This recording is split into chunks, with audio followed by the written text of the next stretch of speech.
Good morning, good afternoon, Sussex Squad Nation. Happy Sunday. Happy Sunday and welcome to summer. Oh my God, that's right. It is summer. It certainly does not feel like summer. It is officially not summer. Where we are. It feels like a very rainy spring at the moment. Wow. Charles and George, how are you guys doing? How's your week been? I mean, I actually kind of know what your guys' week has been, but anyway, just like to hear it from you guys in your own perspective. Some things are better left unsaid. No, no, it's a good week. It's been a busy week as always, and just as always, excited to be here with you both doing the show. Yeah, I mean, I pretty much just echo that. It is full on craziness at the time. So there's just a lot going on. So not a lot of sleep, a lot of work, a lot of sore muscles, and then trying to make things happen. Yeah, what about you? Sussex Squad Nation, we are working on a project that is due next week. It means that we're not getting any sleep at all. We are working really hard. I think like maybe we're putting on 14, 15 hours. At least for me, it's even longer.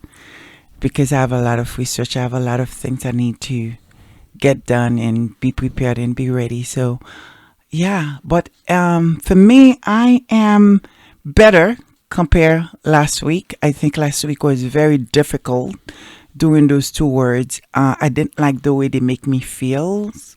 I just didn't feel right.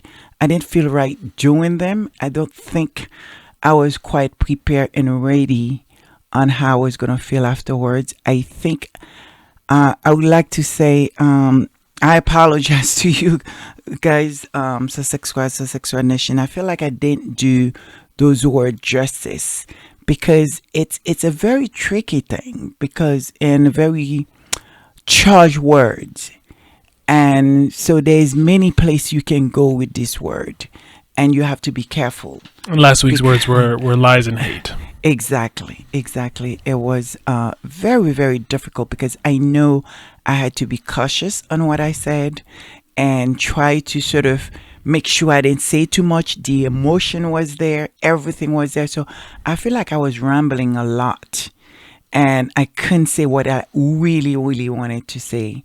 And so I ended up saying much and didn't feel good.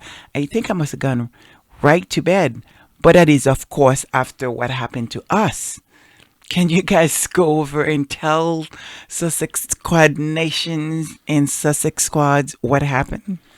Well, the long and short of it is that we just simply had some audio problems. Obviously we are recording this. It's recording on a SD memory card, and the memory card completely crapped out. So as we were going through, all of a sudden the whole thing just kaboots, and it was sorely annoyed. Had to do a lot of quick last minute scrambling, had to do a lot of cut and paste. It was just a mess. But we survived. The thing is, I think it's because we probably was in the studio for about 2 hours and just, nothing record. What do you mean nothing recorded? That's not exactly true. That's what you said. That's not exactly true. We got about half of it. Half of it was recorded, and then the other half we had to kind of stitch together. Oh my goodness! And that's why some of you all noticed it seeming like we were talking over each other. We weren't actually talking over each other. It's just because of some of those tech issues. So we are sorry. Yeah. So what is going on in Church and Alley Report this week? Because they know there's a lot going on. It is a very, very busy time. There is quite an extensive Church and Alley Report. First and foremost, I'm actually going to give the last Kaboom update. The latest total is $133,000. So that's amazing, everybody. Good job. The reason why we actually continue week after week kind of giving these updates about Kaboom in this particular effort and fundraiser is because just to really re-emphasize how important everyone here is, and what a good job that they do, in the fact that there's just a lot of hate, there's a lot of misinformation, there's a lot of just garbage that goes online about kind of our couple. And this is just a great way to kind of showcase the fact of really there's positive news out there. There's really true change, good change that that all of us are taking part of, and that we just want to recognize that. And it's also is about the work, right? It's the work, what they're doing. I mean, they could spend their time talking a lot of nonsense and garbage, but it's about the work. And so we have to highlight the good work, because the people that are benefiting from the work that they're doing out there and that we are doing out here. So it's incredible. Of course. Yeah. So after that, there's just been a lot of news that's going out this week, and a lot of it's just ridiculousness. But we actually ran on, and I want to actually read a couple segments from an article from Grazia, which is a great UK newsletter, just about the smear campaign that's currently happening with Meghan Markle right now. Right. So here's basically kind of the things that, I'm taking some excerpts from the particular article here, but they say bad things come in threes. But for Meghan Markle, it feels less of a superstitious happening and more of a targeted attack. This morning, the following news that she and Prince Harry have parted ways with Spotify. It was reported that Meghan heavily rumored deal with Dior is not happening. And at the same time, she's being torn apart for apparently faking interviews on her Archetype podcast. So first, as the author says, allow us to clear a few things up. First, Dior, contrary to the headlines implying there was some sort of snub, both the Sussexes and Dior have come out to say there was never any truth to the rumors to begin with. There was never any sponsorship deal. A source at Dior said to The Telegraph that their team was nonplussed at how the story came about, while spokespersons for Prince Harry and Meghan Markle confirmed that rumors were just simply not true. Of course not. So, okay, well, check one. So obviously this ridiculous thing about Dior is not even a thing, was never a thing. It was obviously just invented. So the second piece that was going on is obviously what they're saying about the podcast. And so the article says, anyone involved in a podcast production might tell you it's not out of the norm for producers to help interview people. It is also not out of the norm for voiceovers to be dubbed in, corrected, and re-recorded after an interview, which is the exact same thing for TV production. It might not be typical for the content for them to be put out as if it's a conversation, but with someone as high profile and as busy as Meghan Markle and her guest, we can surely make allowances for the occasional dub voiceover. It certainly doesn't warrant a barrage of headlines calling her a fake, nor is it even new information. Journalist Alison Noir revealed last year that her interview on the show was conducted by our producer, Farah Safari. So why is it coming up now? And why is it being spun in such a foul way? So completely agree. And then this is just a non-story. But anyway, so another thing just in regards to the podcast is the fact that, okay, well, this whole thing is just showcasing the fact that no one cares, and basically that, their popularity is dying down and that the career is on the wane. And the retort to that, in terms of this article and what she says, is that the woman whose podcast actually won awards acquired legendary guests like Mariah Carey and Serena Williams and debuted to an estimated 11 million plus listeners. While listening to figures that aren't even released, Joe Rogan's podcast is estimated to be heard by an average of 11 million Spotify users per episode. Archetype threw him off the top podcast spot on Spotify just 2 days after the first episode dropped. So, again, it may seem unfair for Meghan's work to be criticized when the Duchess created one of the most listened to podcasts across the entire streaming platform. Few stories also mention the many other reasons why the Sussexes could have parted ways with Spotify, including the suggestion by some experts that Harry and Meghan are simply following Barack and Michelle Obama's footsteps, who ended their contract with Spotify last year, allegedly due to some exclusivity element in their contract, and they didn't want their podcast to only be available on Spotify. I'm not so sure that's what it's about. Is that simple? Not that I have any information. I'm alleged here, but I don't think. I think there's a lot more into the deal. I think what you're dealing with is that the Sussexes had done an incredible job, marketing themselves to have the kind of success they have, and everybody wants a piece of it. And now that they sort of, they are in Hollywood. Hollywood is a very interesting place to be. Everybody want a piece of you. Everybody want a piece of what they offering and giving. And at the end of the day, they do have a oh God, what's the word that I'm looking for? Not protocol, obviously not. It's their brand. They have to protect their brand, who they are, what they do, what they can and cannot do, even who they can interview or not interview. And it's appear to be, I don't know that to be true, but it seems like based on hearsay, is that they wanted more content from the Sussexes. They wanted more. Sometimes I guess you could say drama. Hollywood is built on drama. It's built on scandal as well. And probably everything that the Sussexes are not. And so there's always going to have like that kind of like butt head. And also being the fact that, as successful like they was, and they own their, I believe they own all their content. And once you become very, very, very successful, people can have problem with that because it means they don't get to continuously making money with you even when they separate. So there's a lot at play here, and that's not included the fact that now they are being representing by a huge mega agent over there. So there's a lot in play here. I don't think it's as simple as they're talking about. Not that I know I have any information at all, but I'm just speculating here. Yeah, could be true and makes sense too. And then the final piece of news, because this is a very long news segment, so I'm going to wrap this up, is actually very cool, but it's regarding the Invictus Games. So apparently Amazon is also a sponsor and also participates, and they're actually the ones who are distributing the tickets. Wow, wonderful. Yeah. Yeah. So Amazon actually, as one of the sponsors, announced that the company will be the exclusive ticketing partner of the games, which will take place in Dusseldorf, as we all know, September 9th through the 16th.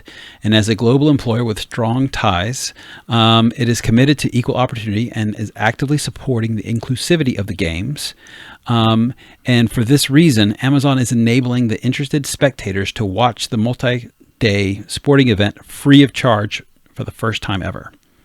Yeah, bravo! Thank you cool. so much, Amazon. It's a wonderful news, a welcome news, and I think this Invictus game is gonna be like any before, and I think it's gonna be great. I think people are coming to support that in huge numbers all around the world. There's a lot of new thing that's been built. It's prepared for like an Olympic side. Based on what I've seen and report and look and discussions, it's gonna be something people will talk about for days, for years. Yeah, they are expecting actually 100,000 visitors. I will go in the limb here. I believe it will be more. It will be more. I think if Germany is doing an incredible job putting this together and advertising it, and there's so much, and that town itself is a great town, and everybody wants to go there. So it's a wonderful place. So yeah, can't wait. And by the way, I believe Duchess of Sussex, she actually giving her tickets away, guys. She would love to give it to Esquire. That's what she said. I was listening to her a couple of days ago, and she has the opening tickets, and it's a great seat based on what she's saying, and she's looking to give it to Esquire. So you guys will need to have to go into, watch her channel and maybe ask questions, because she's always live pretty much, I think, every day as well too. So yeah, check with that. If you guys gonna be in Düsseldorf, you might get you a ticket, maybe front row seat, who knows. Yeah, why not? Check her out. Okay, that's all so, for me. George, let's move on to you. So, what is going on in the comments? Yes. I know there was a lot of them. Yes, a lot of great comments. But before the comments, we are going to humbly thank, as always, our members. R.R. Carter, Kimberly Orr, Ruth C., Travel Chamo, Maddie B., Beretta Bitanga, Marvel Walker, Black Pearl, Lydia Washington, Patrick Koa, Marcel, Diane Hawkins, Kay Castillo, T. Higgins, and Dawn Robinson Gales. Thank you so much. Lady Sussex, Charles and I have talked quite a bit about just the fact that we still can't believe it, that it's even happening. So the comments for this week, there's a few fantastic ones, but just to read some of them. The first one is from K Castillo 2692. K Castillo. I think YouTube must have changed how the names are coming up in comments now. But K Castillo wrote, "Hello, Lady Sussex, Charles, and George. As far as I can tell, the lie, whether big or small, goes all the way back a long way and is a sin. The British tabloids are not helping the Brits by lying and inventing stories to satisfy their own agenda for wealth and power.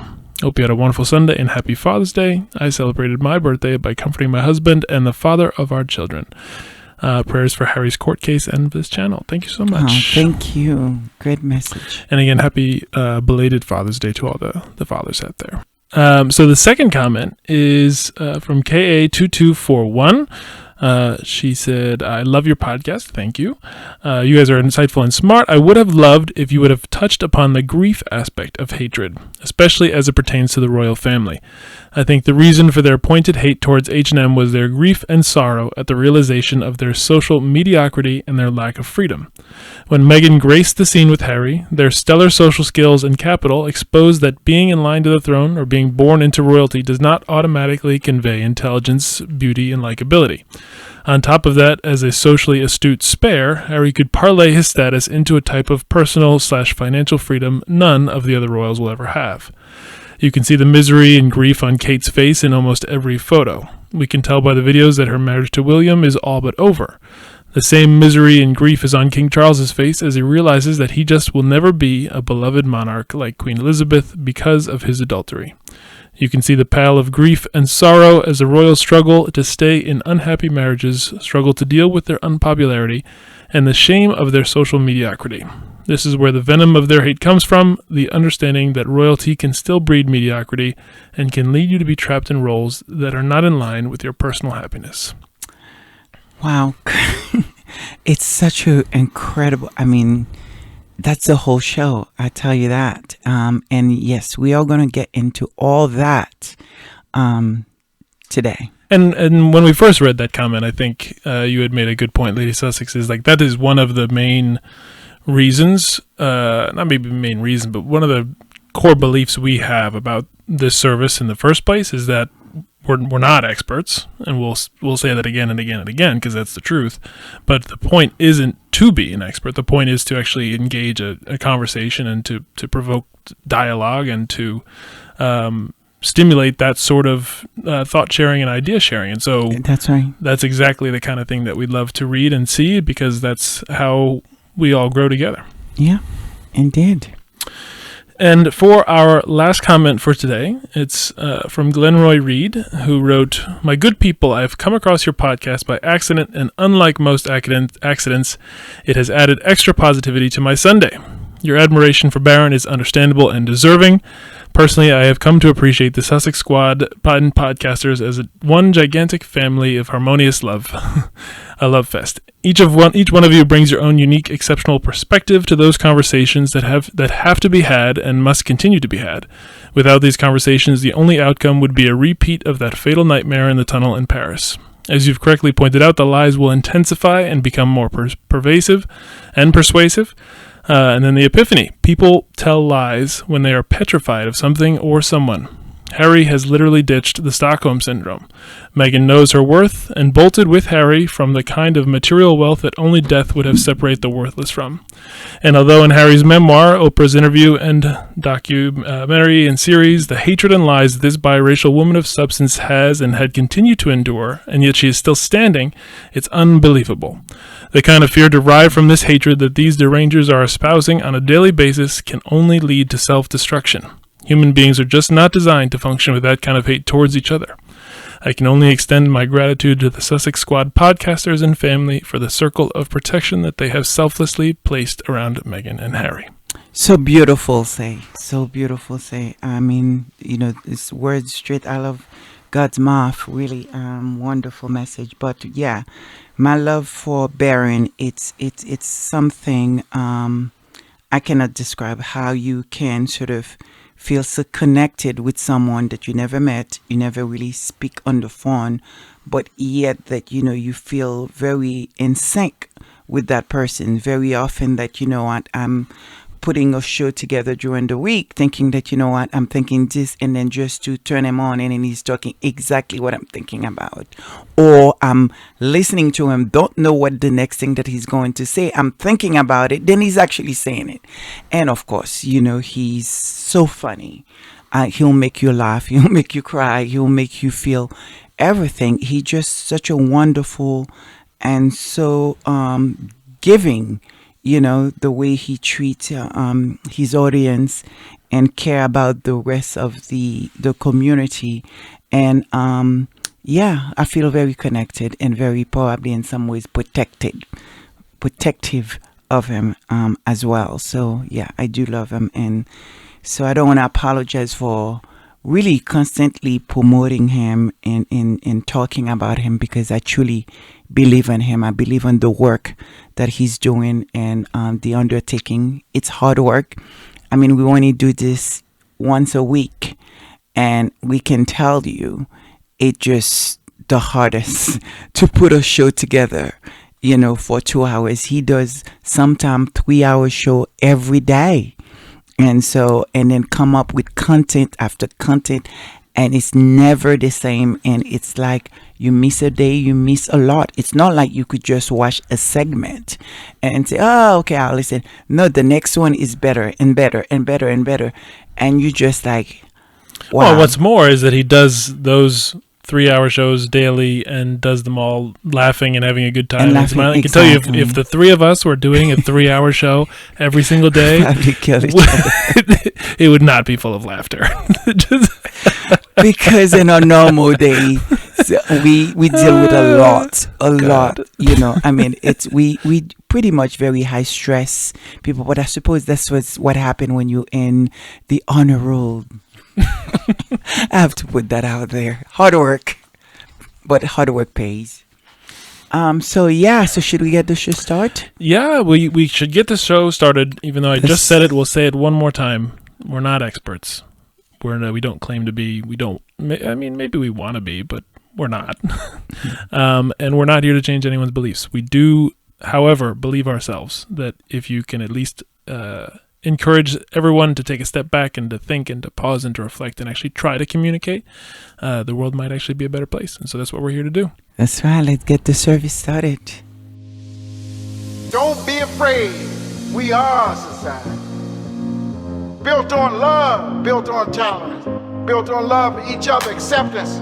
Give them love. Give them love. Don't matter what you look like. Don't matter what you believe, but just believe in love. I'm talking to Philly. I'm talking to London. I'm talking to DC, Paris, Berlin. And we can always be together. And we can always give love.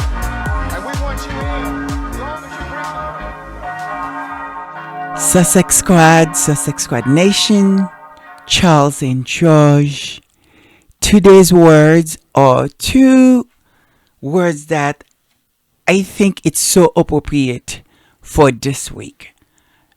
And one of them, it's probably something that we have been dealing, everyone that was a part of, I suppose, what you call social media, have one deal with that in some shape or form.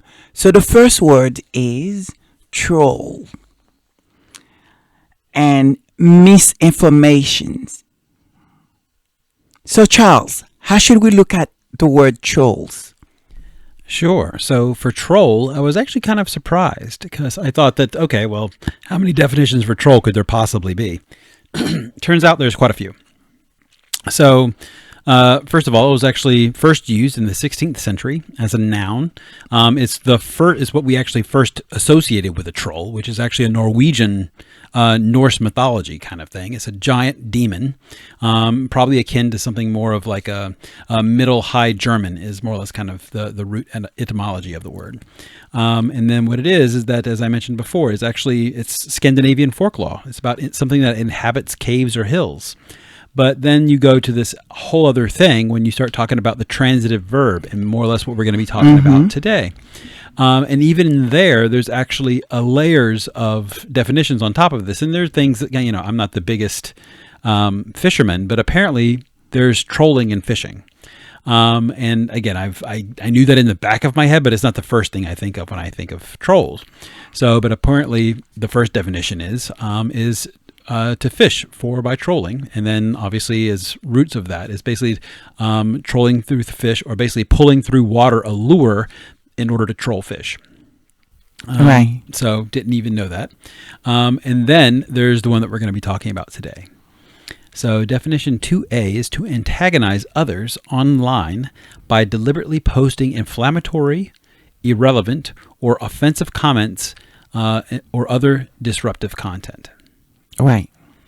So that's basically what we're talking about. As a derivative of that, there's actually another definition, which is to harass, criticize, or antagonize someone, especially by provocatively disparaging or mocking public statements, postings, or acts. Uh-huh. So that's what we want to know about. And then there's still more. Another is basically to cause to move around and around. Did not know that, or would put troll to that. A fourth one is actually to sing the parts of a song in succession. Interesting. All these things are kind of tied to trolls. So anyway, that's basically what we're talking about, but obviously we're going to be talking about the second one. Wow. Now, in looking for some context behind this, I found a very interesting story. So during the 16th century, Queen Elizabeth, obviously the first of England, was perpetually annoyed by one of her first cousins, which is Lettice Knollys. She was actually once removed from the Boleyn side of the family. And according to Royal Pains by Leslie Carroll, giving the proper due, the cousins actually looked very much alike. They were striking, in fact, how similar they were, and peach-colored skin and the russet-colored hair. They're both strong-willed and glamorous and power-hungry, apparently, but Knowles is known to be brilliant and refused to dim her light in front of the presence of the Queen. Uh-huh. She would arrive to court wearing finery fit for a monarch, and in the ultimate form of one-upsmanship, she actually began to have an affair with someone that the Queen herself actually was quite fond of, and actually even married him in 1578. Was she married? I thought she was never married. No, this Leslie. Oh, Miss Leslie. Yes, okay. yes, she was married. So according to Carroll, Knollys actually constantly threw the relationship that she had with her husband in Elizabeth's face. She now demeaning herself like a princess and vied in dresses with the Queen, as a courtier wrote. She is as proud as ever and rides through Cheapside drawn by 4 milk-white steeds and coaches of gentlewomen, pages, and servants behind, so that it might suppose to be a queen or some other prince or foreign dignitary. So Elizabeth was indeed outraged and publicly boxed the ears of her brazen cousin, whom she nicknamed She-Wolf and Flouting Wench, which was my favorite. But besides banishing the Knowles from court, there was little that the Queen could do with all that rage, as she was one of the sun that lightens the earth, and then she would have had be the one Queen of England. However, she did get her revenge after decades of annoyance. After one of Knowles' husbands died, his name was Dudley, the Earl of Essex, her new favorite. But in 1601, both the Earl and Knollys' third husband, Christopher Blount, was executed after the plot against the Queen was uncovered. And apparently after that, the two cousins never saw each other again. Wow. Yeah. So wow. Trolling the Queen of England. There you go. Yeah, that's some serious. It's amazing where the roots always lead to the water of England. Well, that's the thing that, for me, this is such an exciting word, by the way. I just don't even think I can express adequately how excited I am to this word, because, and to be clear, excited now, having gone and done some of the research and looked into these things, but also not as much when you first mentioned it, Lady Sussex, because it's kind of one of those words that's like, because of what it is in this amorphous thing in your mind of nasty people being offensive and racist and all of these different things online, you're like, I don't even want to deal with that. I don't even want to be around that. I don't even want to think about that word. But the fact is, it is a very, very interesting word, and one that we probably need to spend collectively, not just in the service, but just as a society, a lot more time thinking about, because it is probably going to be much more prevalent in every aspect of our lives, what it actually means, and trying to figure out what it means and nail it down to one thing versus another. And so to that end, it's actually interesting to think about it. It's not a new phenomenon. To your point, Charles, it's a trolling in that sort of sense has been around for a long time. And with that, it's kind of I'm torn for which direction to go first, because I think that's one of the things that I took away from spending time looking into this word, is that there's a lot of different meanings to it, even within this sort of niche of how social media has infused our lives today. But I guess I'll start with this one. It's actually a long one, so bear with me. And I actually would encourage everyone listening that has the time to go and read the full thing, because and we put all of these articles and all of these sources in the show notes every week for all of you, in case you haven't seen them. They are there. And this particular source is open source. It's free public access, so you can go in and actually read. It's a full-on book. It's titled "Violence and Trolling on Social Media: History, Effect, and Effects of Online Vitriol." And so the excerpt for today is actually from Chapter 2, which is titled "Don't Feed the Trolls: Social Media and the Limits of Free Speech." And this is by Tom Klukas, is the author. And so what he writes is, just to jump into it, he goes that this chapter starts by briefly surveying modern debates about free speech. In the process, it posits a recent shift from a model of free speech as a collective responsibility to one that presents it as an absolute individual right, which is a very different thing. This strong model of free speech, coupled with users' ability to post anonymously online, helps to shape cultures that evolve in the comment sections of various online platforms. Although each platform has its own unique community of users and set of rules governing the comments section, three broad trends can be seen to emerge. First, social media have developed a unique comment culture in which largely self-regulating communities of users reach a consensus about what forms of expression are or are not available. Excuse me. Recent research by Jude P. McCall and others suggests that, as individuals learn the generally accepted rules of conduct associated with the site, their online interactions will shift to reflect their social, rather than individual, identities. The result will be a common voice emanating from the website, a generally cohesive tone characterized by overall consistent responses and overt behavior correction. Which I thought is very interesting in terms of this sort of coalescence into single types of entities from the blend of social media and its impact on kind of how we engage with each other and the world. But going on, he says, partly this comment culture is established by the host of the site, the moderation rules governing the site's through moderation and rules governing the site's usage. However, the culture is also the product of communities of users responding to one another's posts with praise or blame. Often it is the site's users who decide whether or not to report a particular comment to the moderators. As a result, the community of users has a large say over the extent to which hate speech and online vitriol are tolerated. The second trend is that online platforms are governed by their own distinctive thread logic, in which traditional models of debate are supplemented by appeals to humor and the popular phenomenon of trolling. In his study of this phenomenon, Whitney Phillips observes that engaging in racism or sexism or homophobia, disrupting a forum with stupid questions, or generally being annoying does not automatically make one a subcultural troll. Trolling in the subcultural sense is something a self-identifying troll sets out to do as an expression of his or her online identity. So I'll just pause there for a second, because I think that's there's almost this layer of trolling of people doing it versus people identifying as a troll, and that being the sort of their self-expression of almost sort of countercultural or subcultural, going against the grain, and I'm going to disrupt things because that's how it's how I identify as being that type of thing. Obviously, I would love to hear more in the article.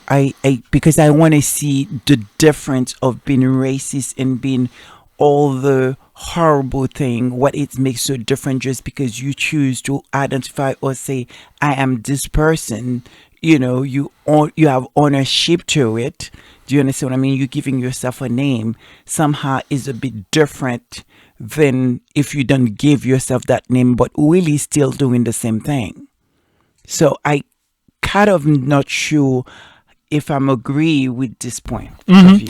No, and that's actually and I'll keep reading, but I think that's one of the things that I take away from it is that there's not, for me anyway, I don't come away with a clear line.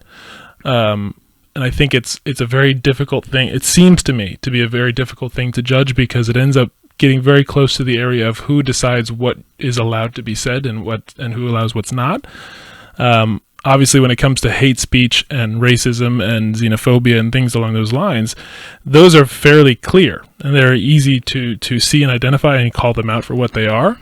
But when you start getting away from that and into just kind of being subversive or dissenting in a certain political discourse or something along those lines, it's a little bit harder to see. But anyways, I'm getting ahead of myself. I'll keep reading. Okay, go ahead, please.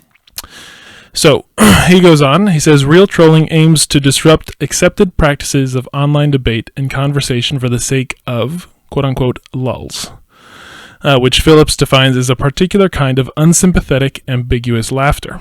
As discussed below, the phenomenon of trolling is problematic because internet users often conflate it with hate speech. When forms of online vitriol, including those that relate to racism, sexism, or homophobia, are mislabeled as trolling, there is a tendency for users to downplay or ignore them. So that's actually where I was starting to get to before, is that there is hate speech. On the one hand, that is what it is, and then there is people who are sort of crossing the line or on the line of what that is, trying to be trolls, trying to disrupt a conversation, but it's not. It's coming from a different place almost. The attempt could be, or it could always start from either innocent or try to be funny or just try to be childish about it. I got that, but it never stay there because it eventually escalating to something else. Do you understand what I mean? It's escalating to something else, and the attention of trolling, could be something people just don't have nothing better to do. You know what I mean? They just don't have. I mean, you are behind, a screen or behind sort of a monitor, and you can literally write anything you want, say anything that you want, and no consequences for it. So I could see the appeal of that, but the person that you're doing that to, regardless wherever it's coming from, is going to react. That's exactly right. The anonymity of, or the availability of anonymity when it comes to social media has a huge impact on this whole ecosystem, the way it works, the way in which trolling even has come to life as a social phenomenon. But to your point, the difference in terms of a user's intent may exist, but at the same point, it doesn't necessarily change how the impact is felt. And what this author is even writing is that when forms of online vitriol like racism are confused and conflated with and labeled as just trolling, that we actually don't treat them with the gravity that they are due. Like, they should be treated more seriously because they, in fact, are hate speech. But we'd almost just categorize them off as something else. I understand, but it's probably the first time that I disagree with this. Rather, that I think there is a fine line to actually really identify sort of what is trolling and what is just only hate speech. Because again, I do understand there's many people that who's out there doing this thing and it's all starting in a fun. Like my own belief, there is a lot of people that were trolling Harry and Meghan who's not particularly probably at all hate them at all, but this is the easy way out of to make money. And so therefore, before you know it, they are all wrapped up on that and the money is good. So they sometimes probably don't even understand what they're doing, the effects of it. No, I think you're 100% right. You know what I mean? And the reality is that, these same people are the people that, who literally sort of, just screaming bloody murder, if the same thing is done to them. They don't understand. To them, is this like, well, quick cash or good cash, all I have to say something like perhaps either I believe or I don't believe or whatever that is. And some of the Sussex squad maybe disagree with me on that. But the reality is, you have a lot of people. I mean, there's no way I can ever understand, especially when you see the kind of, African American that was online that trolling Meghan and Harry, and, and you wondering what is happening to Meghan, you know what I mean, as a biracial woman. If this can happen to her, what about you? And I could almost guarantee, you either, obviously not everybody experience racism the same. Do you understand what I mean? But you certainly know of it. You certainly have been around it. You certainly have experienced it in your community, and you're aware of it, and you know how it feels. So the idea that you could turn around and try to do that to your own, it is bizarre to me. It's something that I understand. But the calculation, the way they will justify it to themselves, it's money. And a lot of them are probably ashamed of doing it as well too, because they cannot explain to it. But these days, people are willing to do anything for quick cash. Yeah, no, I think you're right, but I think it's also the case, and I think we all would agree with this, that not all trolls are going to be the same. Like, they're not monolith. There's different people coming from different places. In some cases, there's even professional trolls. There are people that are paid to go and do that, whether they are getting money because they're getting enough views or because they're actually getting paid to go and disrupt a sort of an the ecosystem. Result is the same. I mean, just because we give it a different name, if your job solely is to make somebody else miserable, or sort of, trolling a product that someone put their life into it because you're afraid of the competition, the result is still the same for the person at the end of it. You're doing something bad to that person. And whether you call it hate, whether you call it anything you choose to call it, the feeling behind it is the same. Because again, these people that are doing that to Meghan and Harry, do you understand what I mean? Probably perhaps they think, oh, it's not a big deal. They think it's a laugh. I mean, look what just happened in England very recently with this, ITV host, right? Couldn't handle a week or two of bad press. Everybody have to lay off. Now you are at the end of it. So how does it feel? But Meghan has been having and continue having it daily. There is hundreds of articles been ranked, and they all are either misleading articles or lies or just completely sort of fabricating. And then, for what? What are these people are getting at it? And yet the moment that it happened to them, they can deal with it. They cannot deal with it. Because somehow they think that, it's just pen and paper, or it just sort of, stupidity. Sometimes they even convince themselves, nobody gonna believe me. But the person that they don't see is the person that was being victimized. It's the feeling of this, you can't do anything right. This woman every night have to go to bed and then say to yourself or wake up this morning, I'm going to see what did I do wrong today? Or what she tried to do is help people in the world. How do you explain that? So please continue. No, I think you're an important part of the conversation of trolls is understanding that the substance of who they are and what they do it can be actually quite complicated and coming from very different angles and very different perspectives, but perhaps one of the most important views to look at it is, as you're saying, the net effect on who's being trolled or the target of those attacks. And so that's something that we certainly cannot lose sight of. But to just kind of conclude with this first source, the third trend that they identify is that conventional rules of conversation and human interaction, so how we've typically engaged with each other in the past, are often modified online, with some users being more willing to resort to insult and abuse when they have the ability to appear anonymously. This is reinforced by the fact that online users are often hesitant to quote-unquote feed the trolls. By calling out examples of hate speech or online vitriol, such displays of aggression are often mislabeled as trolling and allowed to remain on the site without being censored or removed. And then he goes on, and it's probably for another service in terms of this sort of understanding of what does it really mean to have free speech. What does that even look like in the world today?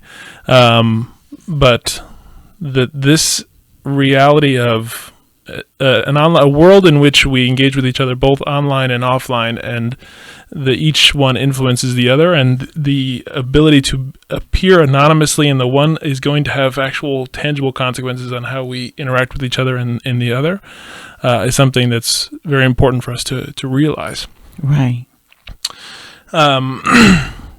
Just an interesting anecdote from another source, just on the gravity of this term and this phenomenon, is as you can see by the title itself, it's by Jay Hannon, and what it's titled is "Trolling Ourselves to Death: Social Media and Post-Truth Politics." And so, just to give you a sense of what he's talking about, in his abstract, he says there are at least two ways of framing the problem of post-truth politics. One is to focus on the media or journalism. A second is to focus on media or technologies of communication. So what is actually being written, and the second is how it's actually communicated with the technology at hand. And so this author says between the two, which can be said to be the driver of the post-truth world, his perspective is that it is the latter. It's the actual technology itself. And he goes on to suggest that trolling has gone mainstream, and that it is what shapes politics and even legislation.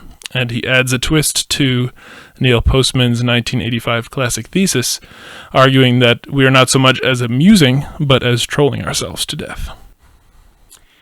Yeah, I think that's actually really important, because I think it gives some perspective in terms of how pervasive and how influential it has gotten in our culture generally. Because it's very easy to see it kind of mano a mano, saying, okay, well, there's the troll and then there's the target of the troll, and this is basically between them. But it's one of those things that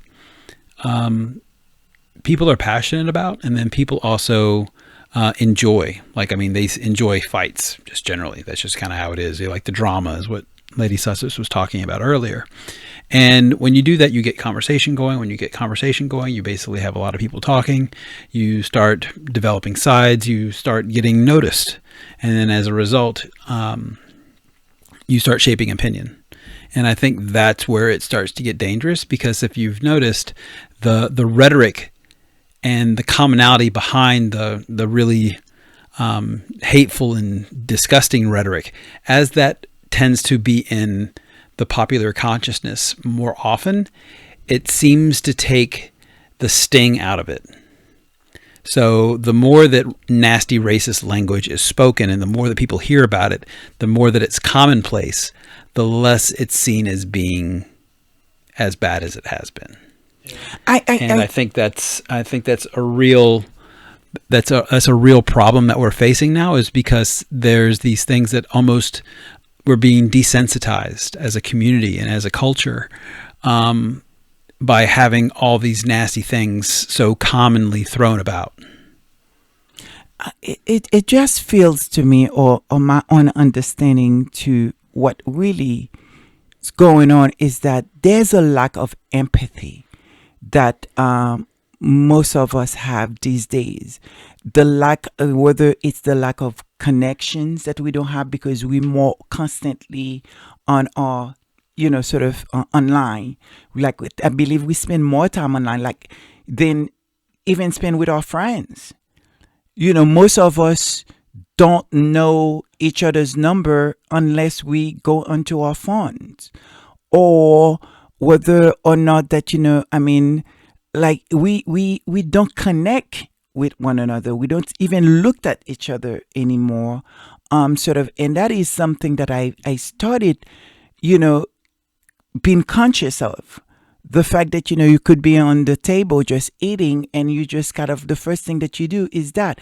It's kind of like, I won't call it a safety mechanism. It's almost like, if you're walking on the street, you don't want to be bothered. The first thing that you do is be on your phone or looking at your phone. Like, you go out of the way to just completely disconnect. It's almost feel like you are disconnected with reality.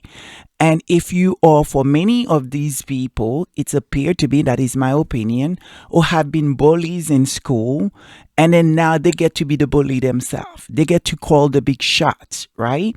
So they can go online and bully somebody either they hate, somebody that they don't like, not for nothing else, because that person is probably prettier than them, smarter than them, or whatever the case is they choose to hate that person for. When you looked at it, what's happening to Megan, there is no other way to explain it. There's absolutely no way to explain it.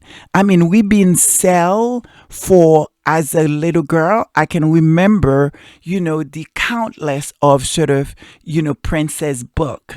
Thank God that, I have a mother and father that, was never accepting those as gift. They much more rather me, reading Shakespeare and all these major book that I have no business to be reading at that age, 4 or 5, but I had a great interest in these books for whatever the reason is. But the reality is, you have a whole culture. I don't even know where I'm going with this, but I tell you, for what I've seen they doing to Megan and Daly, and someone that we should be proud of. I think what I was trying to say is just the fact that we've been sold the whole prince and princess story, and then now we have a real one. And you would think people, they say, oh, wow, finally it just come with life, but this is not what it is. It's almost like, of course, it's because that, she is a biracial woman. She's a woman of color, but a well-accomplished woman. I have not been able to see anything, and not to say this woman is perfect, because nobody is perfect, that anything that, could resemble something that you will want to troll her about. If anything, you would think those trolls would be like, the one say, I'm going to protect her because I know people are going to come after her. Then, this is what we're going to do. Yeah, no, I follow you, and I know where you're going, and it makes sense to me. And honestly, it's leading me to a place of thinking about, what does it mean to be a troll? What is trolling generally, and what is it in the sphere of the Sussexes? Because I think it is a subset of a broader category. And I think, maybe just to get to that, because I think it's actually an important important point. At least for me, it feels important. It was one of the reasons I'm struggling with this word, troll and trolling is, and I can read a few more things to explain it, but it's that it's not. This may be controversial to say, but it's not necessarily a bad thing. And I'm going to explain why I say that. I'm going to read for you three headlines from a couple different sources, two blogs, and actually the third one is from CNN. And they're just headlines of articles, but you'll get exactly where I'm going. So the first one, the title is "Parkland Students Troll the Government and the NRA with Creative Response with Their New Clear Backpacks." The second one, and Lady Sussex may have to censor me out of this word because this is a church service, but I also want to give credit where it's due in terms of the group. In Russia, Pussy Riot fined for trolling Putin with pride flags on his birthday. Right. At least 4 members of the feminist activist collective were detained following the action, but they were fined for trolling Putin.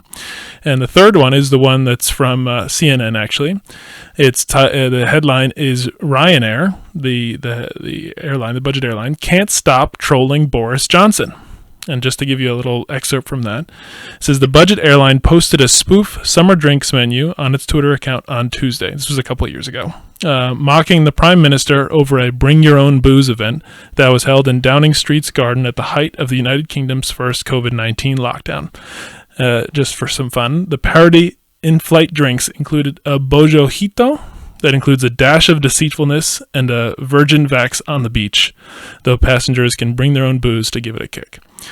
So, trolling in that sense, this goes back to one of the first things we were talking about, this sort of subcultural, countercultural, political discourse, go against the grain, challenge convention, stand out, the scandal that you had been mentioning, Charles, something to grab attention and actually. That in and of itself is not a bad thing, and trolling, in as you could see, Boris Johnson of all people probably deserves to be trolled, and to call that out, and to actually that can be an effective way of saying, hey, look, highlighting a problem with a way that someone in a public office is acting in their duty and to the benefit of the public interest. Like that's actually a legitimate thing to do and an important thing to do. Well, we use the word trolling to describe that. Well, I understand that. I do understand that, if that's how you want to call it, because again, sometimes there's certain thing that's meant for good that turn evil, and basically the association damage even when you're doing good.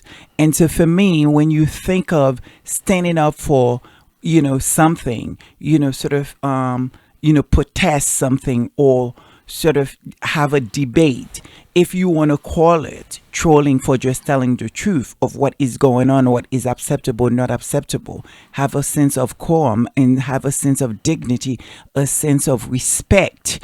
And if that called trolling, well, let it be. But the thing is, what we come to know trolling for many people, and even me, that didn't even realize that, how old this word was. I thought it was just a word really I kind of heard the word before and I've read about the word before, but it's almost like it was a redefined word for social media. And when I think of it now, when I hear it, I don't see it as all the other meetings prior that I've known that word to be. I've only seen it as a negative thing. This is what it has been. People did tell me, why are you getting, into social media? Have you ever heard, trolls? So, yeah. Go ahead. Well, I was going to say that I think is one of the why I'm so excited to do this word in this service, because I have the same sort of gut emotional reaction to the word itself, because it's this negative thing. It's a bad thing. It's how it's generally talked about, but it's also something that is so dramatically shifting over the last decade or so, maybe even less, with how fast social media is changing, that it is something that is worth examining more fully to say, like, what is this actually? What is the phenomenon, and how should we describe it? Because honestly, it's starting to seem to me like when we talk about trolls in the context of the Sussexes, that's actually getting into this area that the first author that we had just mentioned talks about, is that there's too frequently are things that are either racist or sexist or xenophobic or any of those things they just get labeled as being trolls, when in fact it's hate speech, and it should be treated with a greater degree of seriousness, but it ends up getting lumped into this amorphous thing called trolling because of the anonymity, because of the not being 100% sure where it's coming from. Is it just for their economic gain, or because it's what they truly believe? And any of that, it's kind of beside the point, because it's a whole what's going on for the Sussexes is a totally different thing. It's specific part of a broader thing of what trolling can refer to in today's world. It seems to me anyway, it just seems that it's been getting a lot worse. I think that, it's become almost an industry in and of itself to me, is that it's now just a part of kind of our culture, and that's something that people aspire to do and to be. And then I think that you also have, while obviously what's been happening to Megan is absolutely horrible, as well as everyone else, and like kind of the damage that it's bringing. But also I think that we can't really overlook what is happening to the youngest of us either. Because when you start talking about kids in school, when you start talking about bullying, when you start talking about all these things, that's also something that kind of comes to my mind anyway, in that the implications that this seemingly kind of blasé thing does. I mean, like you said, the anonymity and kind of hiding behind the curtain, and no one necessarily knows who you are, and and then also people looking for that recognition from the internet, from just the vacuous void of kind of the internet. People, and especially younger folks, having that's just something that they do. They seek out for that attention from online, from these strangers. And when they get the inverse of that, and people are trolling them, and people are really chastising them, and I think that's when, one of the reasons why the state of mental health is so poor today, like across the board, is because that's just where it is. There's just so many more avenues where people can actually attack you, and have no real consequences. And, and I think that, the state of the mental health for today's kids is probably worse than it's ever been. And I think I think this is a part of it. I think this is the reason why. Well, okay, let me say this. As you see, all of us here are young ourselves. We are very young. And I do believe that, we are part of a generation that deal with bullying, that deal with sort of online trolling. So what are your guys' thoughts? What is the mindset? When you guys talk to your friends or you're around your friends, what exactly about trolling that is exciting, that is sort of like make it, interesting to a point where it could become something else? Obviously, we have friends, right? We have school friends. We have people that are around us that we are all internet age. Like, we grew up in that. So what is the attraction? What caused that? What caused that effect to what's happening to Meghan and Harry? Well, even before answering your question, because it's an important question, but to what Charles was just saying, because I think it leads into that, is the first place my head goes is actually how closely it ties with what you had been saying before, Lady Sussex, about the state of mental health today for youth specifically, and how very different the world is today insofar as we are completely disconnected. We spend so much more time looking at our screens and isolated rather than truly engaging and connecting. Like, we had generations of evolutionarily, that's how we did things, and we've suddenly stopped doing that. So I think those two things are intrinsically linked. And I think that is also part of what's going on psychologically. And this is, again, as a perspective of someone who's self-avowed non-expert whatsoever in this field. But what it seems like anyway is that there's this sort of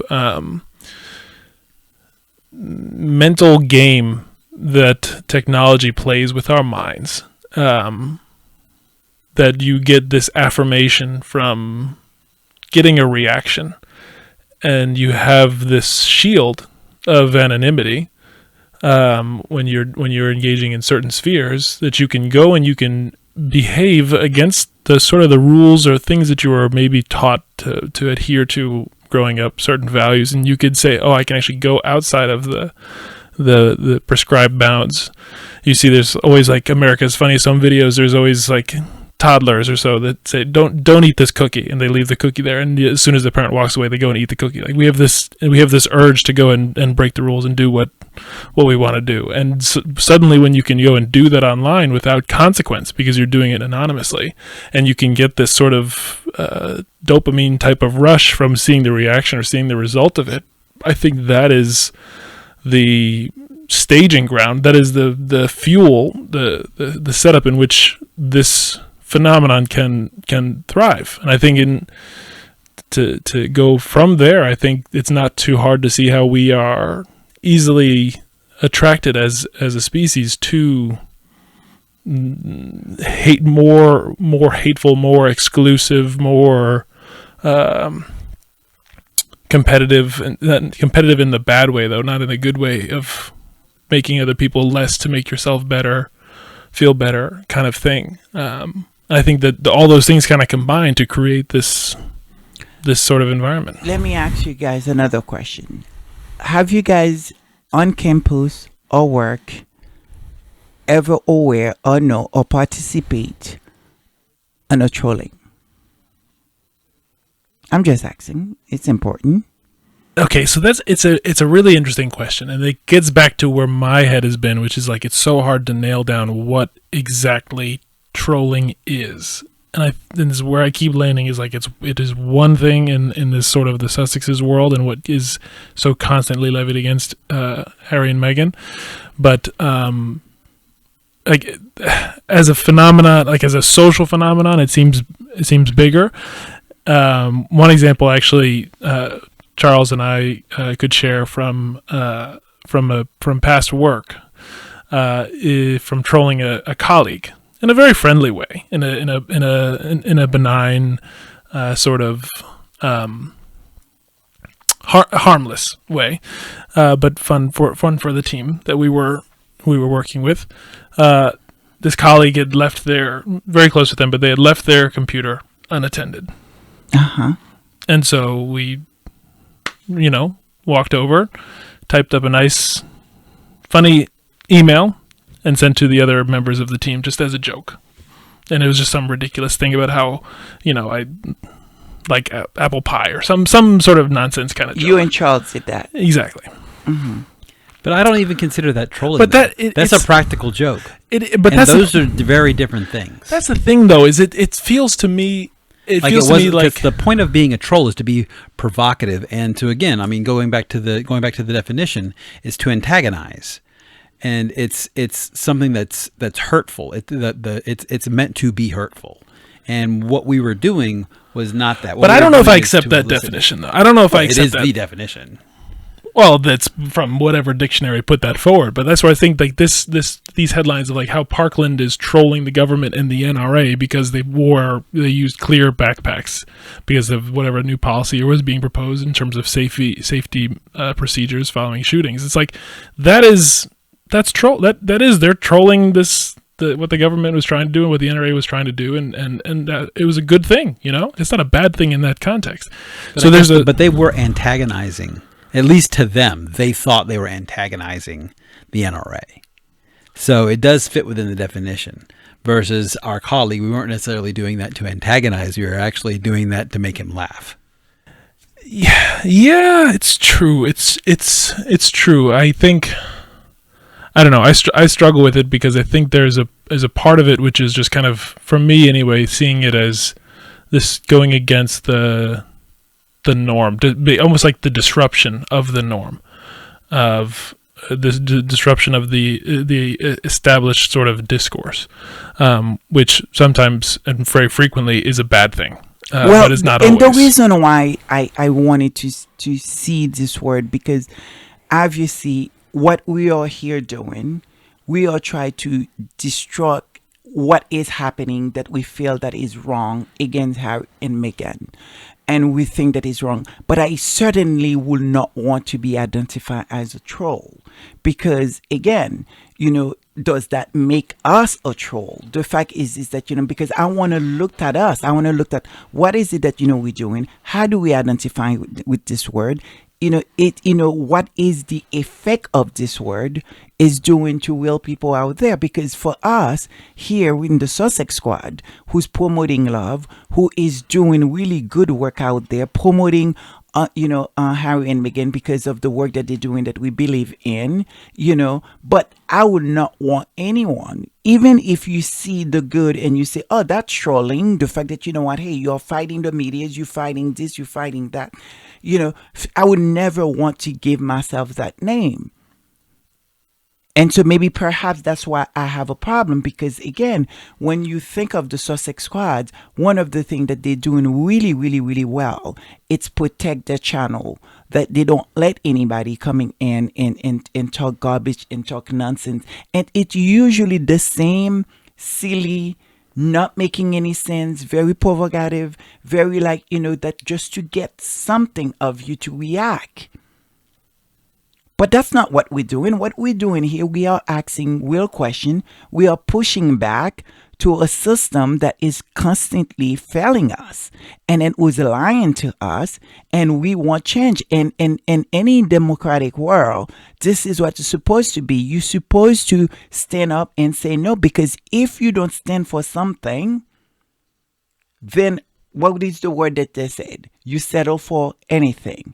And if you don't make a decision, will make for you. So we're making a decision to say, this is unacceptable. You cannot be treating someone, especially somebody from our community, whether it's Obama, whether it's Michelle Obama, whether there is Beyonce, whether there is certain people into our community which we value, which we sort of said, okay, those are the people that will have the platform, who have the opportunity to represent us, and sort of in the stage. And so we want to support these people. We're not going to allow you to actually just vilify, crucify these people, especially when they have not done absolutely nothing, just because of to make you feel good, because you're jealous, because that you want to be, you really want to do what they're doing and you can't, and so therefore you hate them for that. We're not going to let you do that. We're not going to let you do that. And this is why we're standing up and say no, but we are doing it with love. We are just reporting on the facts. We are putting, reporting what is saying that is not true. Because normally you look to the media to stand up and say, this is not true, this is not happening, this is not acceptable. But right now, with the way things is happening, it's hard to actually know, who's the real media, who's the, trolls media, and who's the tabloid. It's becoming very, very difficult. And many of us that who sort of, look to these very important, journalists, people who does the work, who take their work seriously, who understand, the magnitude of the work that they do. These people are no longer there, or not there at all, or unable to do that work because they are selling us on that hate sales, garbage sales, nonsense sales. So what happened to those of us who doesn't want that? What happened to those of, like, it's almost that they completely eliminate a whole group of people who doesn't particularly want to all the time have, like, negative shove in their faces. So I don't get it. I've never really understand that. So am I wrong to see it that way? No, I don't think you're wrong. And I think, honestly, one of the things that I admire about the Sussex Squad community writ large is you see all the time people say and write, you don't have to like Harry and Meghan. You don't have to do anything but stop going above and beyond with these attacks. It's not like it's not like the Sussex Squad demands everyone love Harry and Meghan. That's not it at all, And I think it goes even to this, what this guy wrote, I think, is and to play to one of our British publications. It is an author named David Bry from The Guardian, and he wrote this way back in 2015.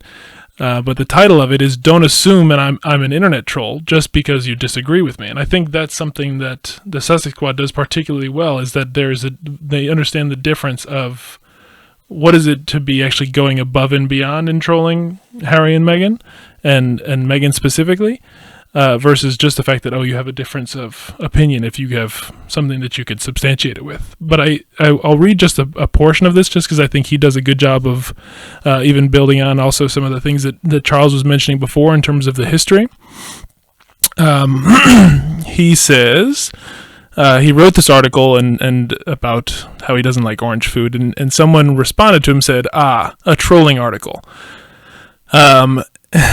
He says he complains what the person wrote about the food that they like, but then he said, that's not my main complaint. I'm much more bothered by the accusation of trolling. He says, it's a fascinating word with the origins in the earliest internet message boards. It plays off both meanings of a pair of homonyms, the verb to troll, which is a method of fishing, as Charles had mentioned, and the noun, which is the monster from Scandinavian folklore. Trolls try to lure unsuspecting victims into conflict and eventually exasperation with the bait of exaggerated, if not fully fabricated argument and inflammatory rhetoric. And the person engaging in the behavior is called a troll because he or she is acting grotesquely, monstrously with the safety net provided by internet secrecy and anonymity. He says it's a perfect word for the internet age, speaking to the general sense of distrust we operate under on the web. We receive tweets, emails, Facebook messages from people pretending to be other than themselves, or robots pretending to be people, which is an important thing we haven't had a chance to talk about yet, is the robot trolls. And anyway, I like the way he ends it, because he says, but I think we have more to lose by erring towards suspicion than we do towards gullibility. We hurt ourselves when we dismiss people too quickly. It's easy to just lob an accusation of intellectual dishonesty out there and skate past any disagreement without engaging it. Better, I think, to suspend suspicion whenever possible, to give the benefit of the doubt and to take statements at face value. So I think, anyway, his conclusion is an appeal to humanity, an appeal to community, and to true connection. Be that as difficult as it may, increasingly difficult as it may be in this world that we live in.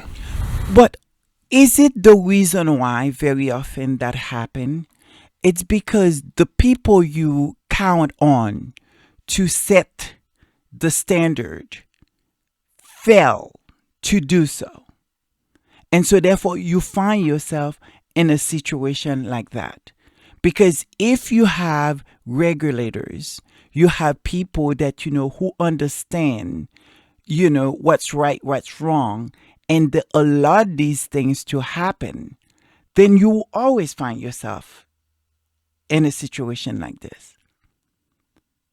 Because, like, for example, exactly what's happening to Meghan and Harry. There's absolutely no reason why the regular network media that who value the work that they do, who understand, how important the work that they do, to allow this nonsense is happening on people that share that name. It's like the same thing with the trolling that we talk about, right? So it's like, okay, I'm going to share a name, with these people that, who hurt people, but I'm going to say mine does good.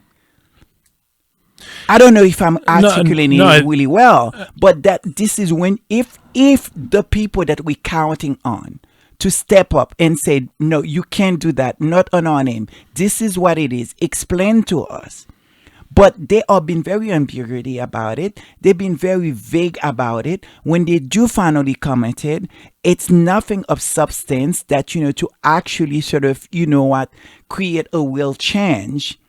In many ways, their sort of silence is complicit.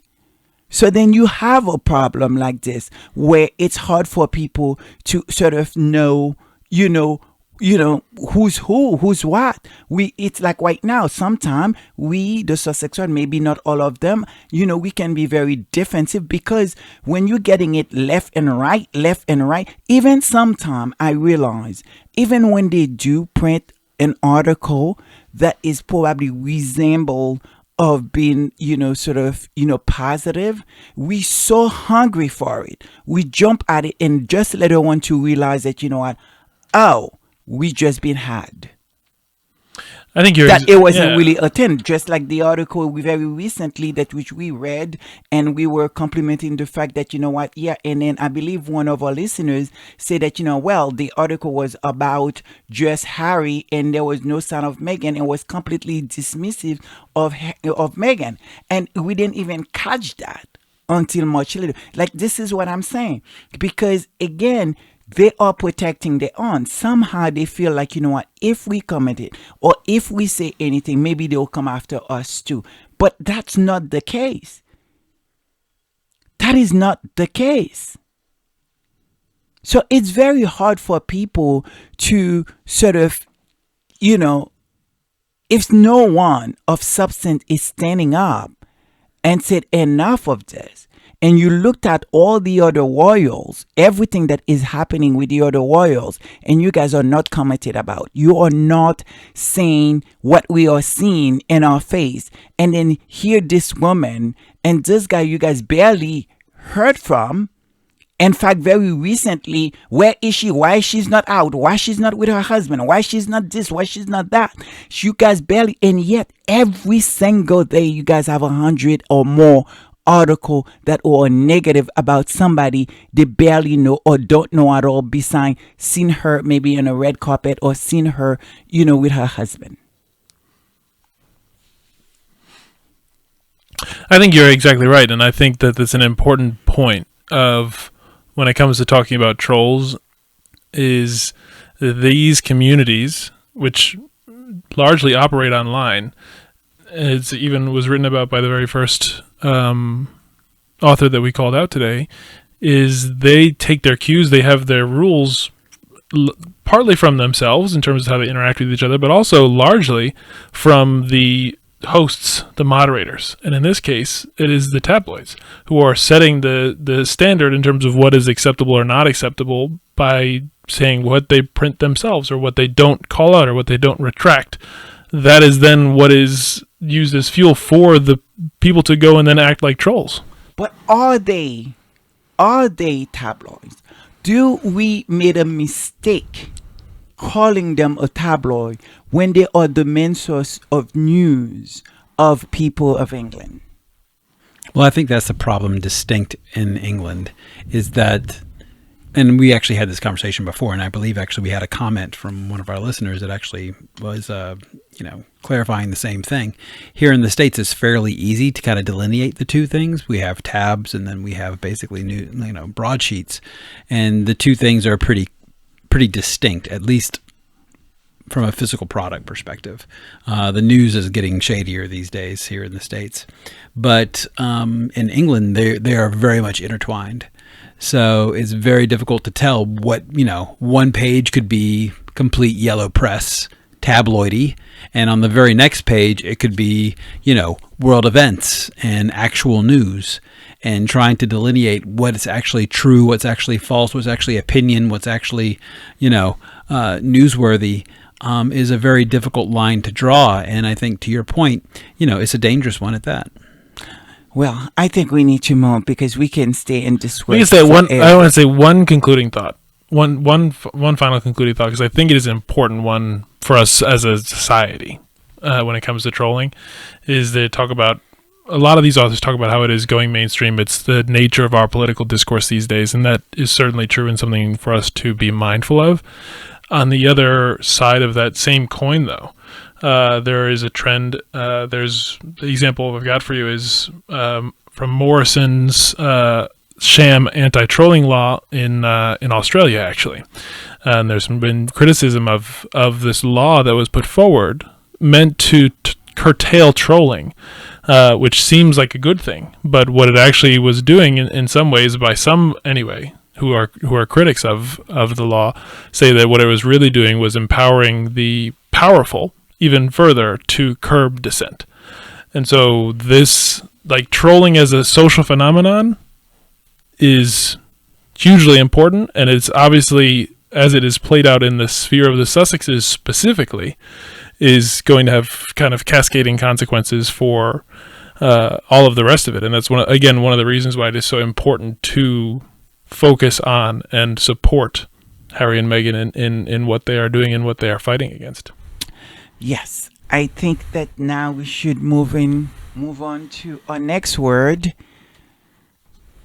misinformation, which is probably come from trolling as well, come from lies, come from hate. So what is the definition? What does that word mean? What is it attempt to do when you hear the word misinformation? Where does that come from? Sure. So misinformation actually was first used in 1605. So it is certainly not a new thing either. And there's really one definition, and one definition only. It is correct or misleading information. That's it. That's right. Plain and simple. That's it. Plain and simple. And in doing so, actually, I tend to give some context by picking out an example. And the example that I have now actually comes from Canadian press. And they were actually talking about the death of Queen Elizabeth II.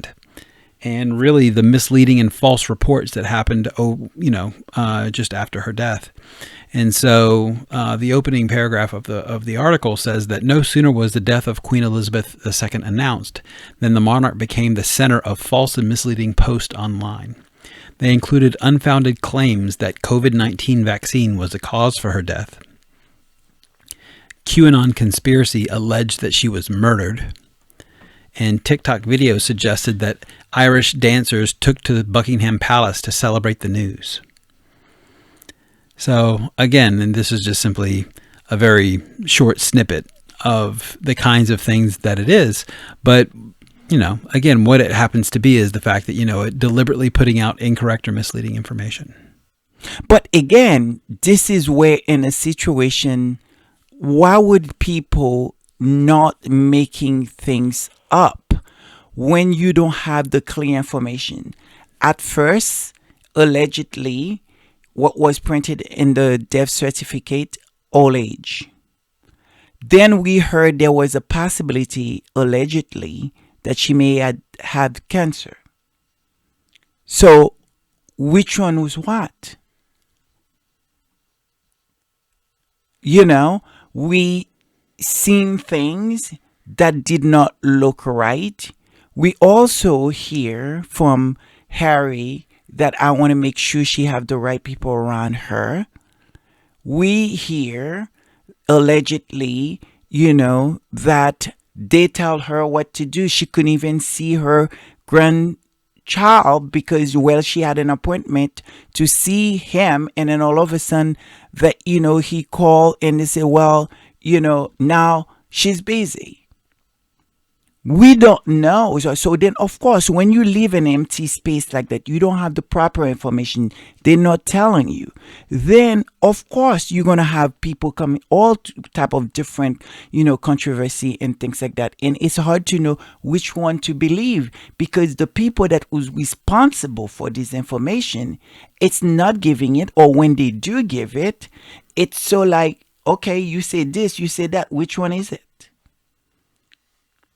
Do you understand what I mean? Mm-hmm. So, and that is the problem that, we are having because those folks that were in charge to give us the information to inform us. So when we hear garbage like that, or people say silly things like that, we can tell the difference. So, George, what do you have? Just for everyone listening, Lady Sussex is very exasperated with me right now because I had one too many sources, I think, on trolls.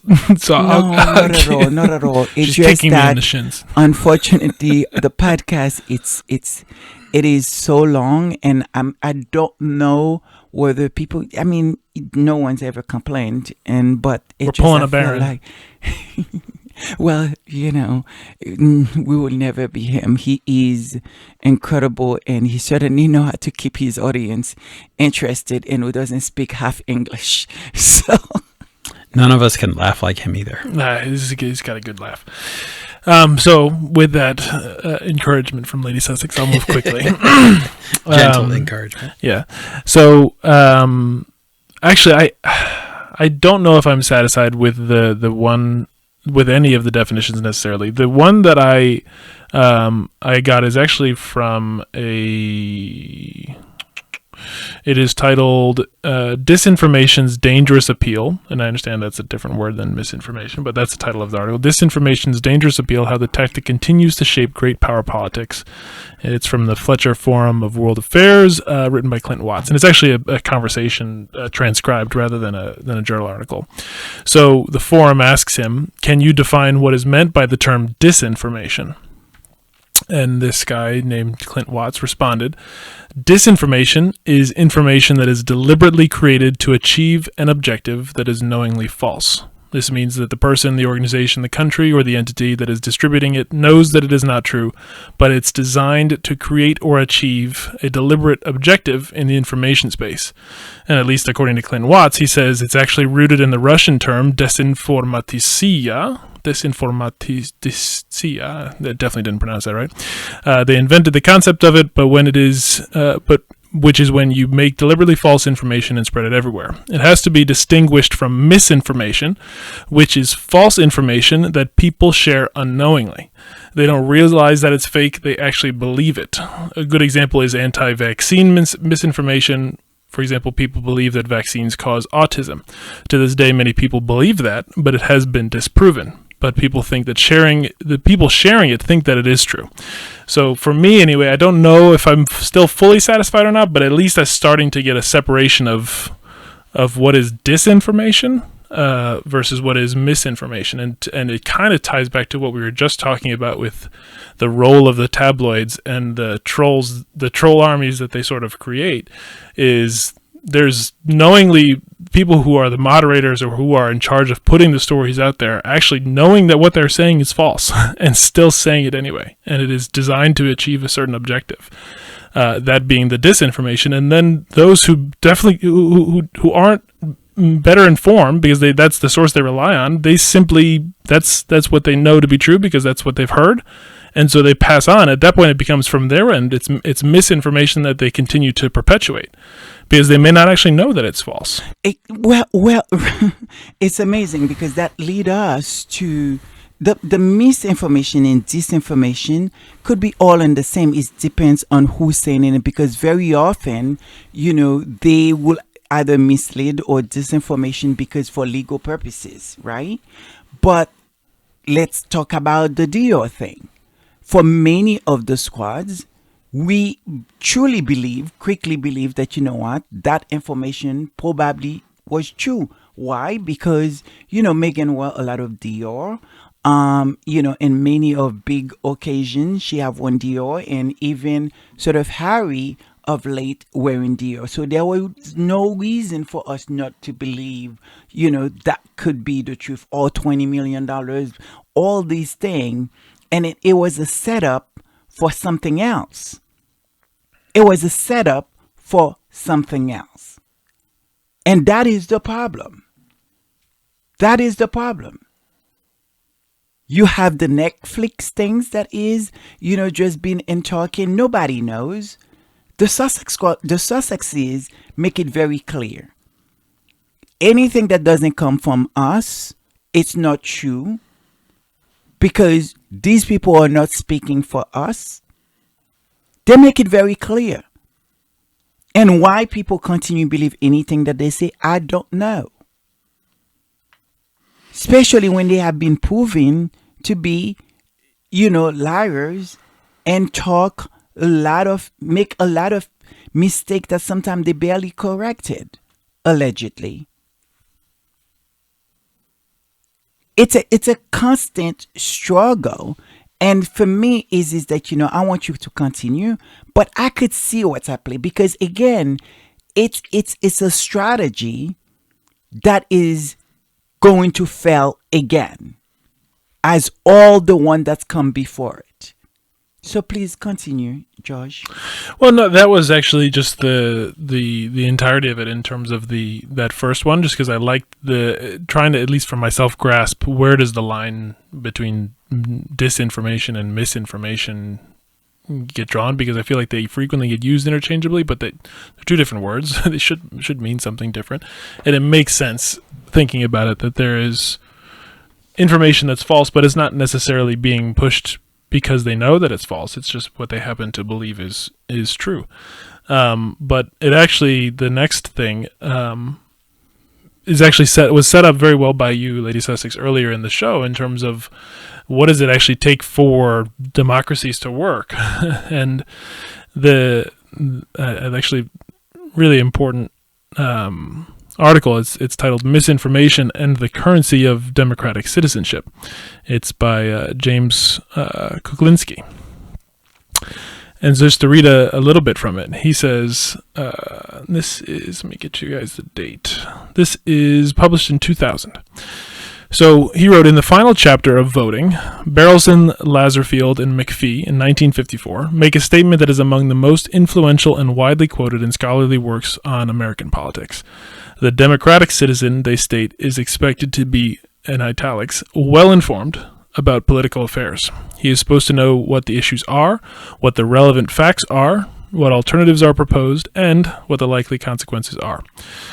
Barrelson himself not only rejected these expectations as unrealistic, he went on to proclaim widespread citizen apathy as an essential element of democracy.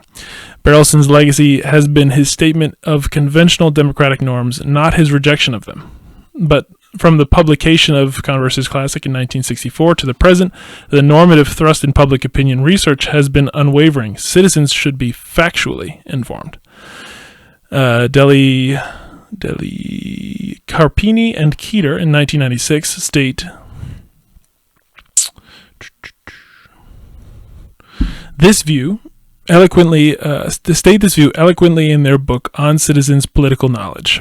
Political information is to democratic politics, they assert, what money is to the currency of citizenship. And they give the example, and I think it's just helpful even just thinking about it for myself. They say more concretely such facts as, for example, the percentage of in this case, the American public living below the poverty line, how the line is determined, how the percentage has changed over time. Those are the things that provide a foundation for deliberation about larger issues. But again, that analogy they put, political information is to democratic politics as money is to economics. And for me, that was just like a lightning bulb, a light bulb, lightning something. There's something going off, because this whole thing is so brings you down to the emotional, individual, what is happening and how unfair it is, and how frequently talk about how unfair it is. What's happening to Meghan and the human side of that impact. And that is true, and that is really important. At the same time, this broader thing is happening where there is this disassociation of reality from what is being talked about, this misinformation that is being spread by those who are using disinformation strategies in Meghan's case, and more broadly as well, that the crisis is also one of systemic proportions, because if no one has the real information, if everyone is only handed misinformation to have, and that's the currency for democracies to survive and thrive, then there's huge problems. Charles. No, I mean it absolutely is huge problems. And like you said, it's kind of hand in glove. And I think it even goes more than just, I mean, it pairs so well with trolling, right? I mean, it's effectively, kissing cousins to that effect, because what it's about the fact of, okay, well, look, you're deliberately spreading false information. That's what it's for. And oftentimes trolling is exactly that. It's to pass out misinformation or to give misinformation about something that someone else has done, or even just disrupt. Oh, exactly. So it is, and it's just as damaging. It is damaging. I mean, when you see what they're doing right now, the whole idea that she doesn't do her interviews, that is a staff that who does it. I mean, we're talking about, this is a woman that who's very hardworking, always take pride on what she does, and who's very smart, and who done all her research. Whether if she's going to meet somebody, she find out what is the person about, know the person name, and done her work and done her thing. And then now all of a sudden you mean to tell me that she's just going to let a staff does the interview for what she cannot do the interview, what she's like? Because I will tell you guys what is at play here. What is at play here? It's a repackaging of the strategy they kept having that kept failing. It failed when they start with the strategy, Meghan make Kate cry. They know what they wanted people to feel about that. They know what they wanted. It is like, okay, you're making the English Rose cry. How dare you, black woman? But that fell because now turn around, it was the other way around. But nobody say anything about that. But it fell because we know that was not true. And people who knows Meghan knows it wasn't true. Then they said, oh, she sent email 5 o'clock in the morning. Who the heck she thinks she is to be working at 5 in the morning? But when everybody backlash and said, wait a minute, American, we do. What, you guys don't work over there? That strategy failed. How dare this black woman coming and sending, email at 5 o'clock in the morning, dare to tell people to do their work. How dare you? Who you think you are? That strategy fell. Then they turn on, the next strategy was that she's uppity. That whole uppity, whatever that mean. She's a social climber, as though the royals themselves or people in our society in general, all of us are sort of social climbers. This is what we do. You expect to meet people. You can do nothing in the world unless it's who you know, what your zip code is, what school you went to, It just you social climb, whether it's up or down. The royals cannot have a function unless they have a million celebrities, sort of coming to play a part of their thing. They're social climbing too.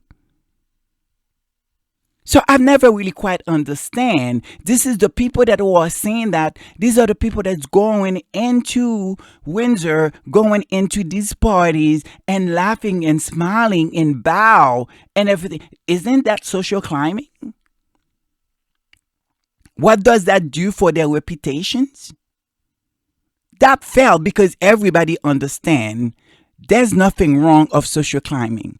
In fact, society sort of almost put pressure on you to be a social climber, to understand your environment, to your friends, whether it's friends we go to school, names, zip code, hangout, places you go, restaurant you go to, what club, what theater, everything fell into social climbing.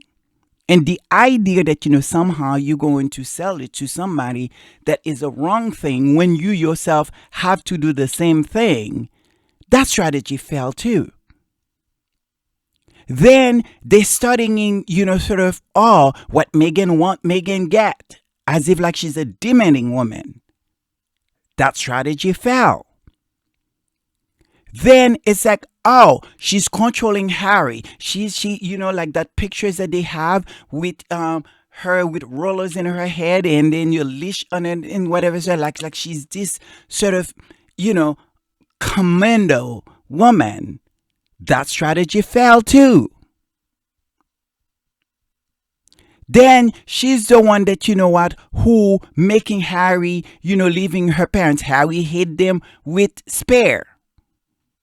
That strategy failed. So now what they try to do is to repackage all this to make us think as though, she is a lazy. They are a scam artist by calling her, what was the word that they call grifters? They are grifters. Whatever that mean, grifters, grift what? People that want to work, people that want to do like who are these people? This is what I want to know. Who are these people? Do they understand what type of work Harry and Meghan? And I really would like you, Charles, to describe the charity, of Center Valley. What does that charity does? Yeah, well, for it's kind of what I mentioned a little bit earlier today, but Center Valley specifically, what they're really all about is that they're really all about actually helping the children of Africa that is affected by poverty, inequality, HIV/AIDS especially. That's kind of where it really kind of got its roots. It was in trying to help the HIV/AIDS epidemic because it was specifically bad in Lesotho. And then also COVID-19, which was also just as bad. What about Wellchild? For people that who probably not familiar, who just know these charities but don't really understand the cause, what it is that the hard work Harry and Meghan are doing to support these charities. Well, for Wellchild specifically, it's all about improving the health of children by providing the best of healthcare services to children and youth wherever they are. But it's more than that, because a lot of these kids, they have challenges that it allowed their parents to actually stay home. You know what I mean? To be able to take care. If I think I'm correct on that. If I'm not, please, Sussex Squad Nation, correct me.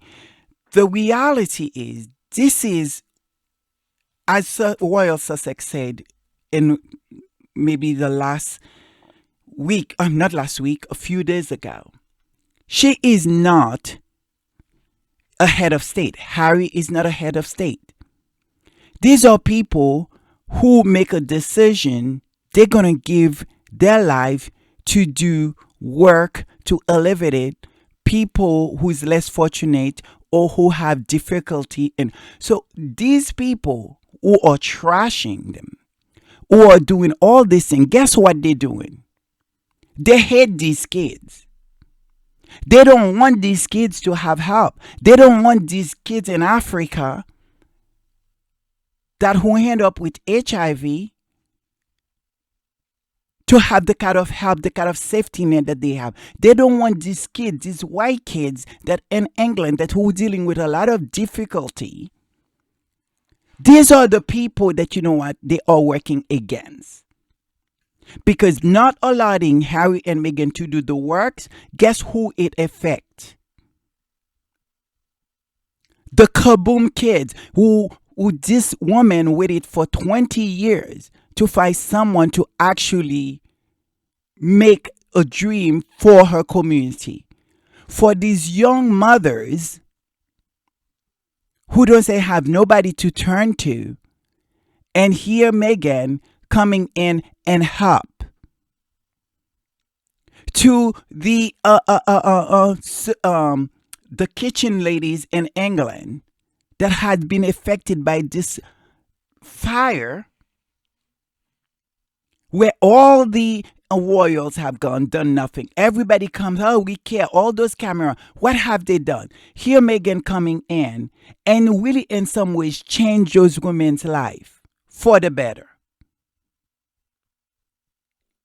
Whether it's helping elephants, whether it's doing sort of, all the wonderful work that they both are doing. These are the people that they're working against. When the media fail to do their job, this is what happened. They're failing these kids who need that kind of help.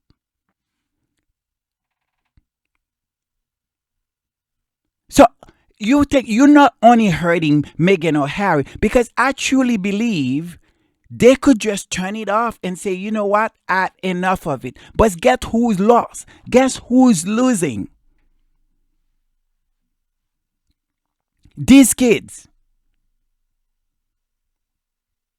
And so I think it's enough. I think it's time for us to make them understand. Do they have a problem against these kids that who no fault of their own, that is contracted a virus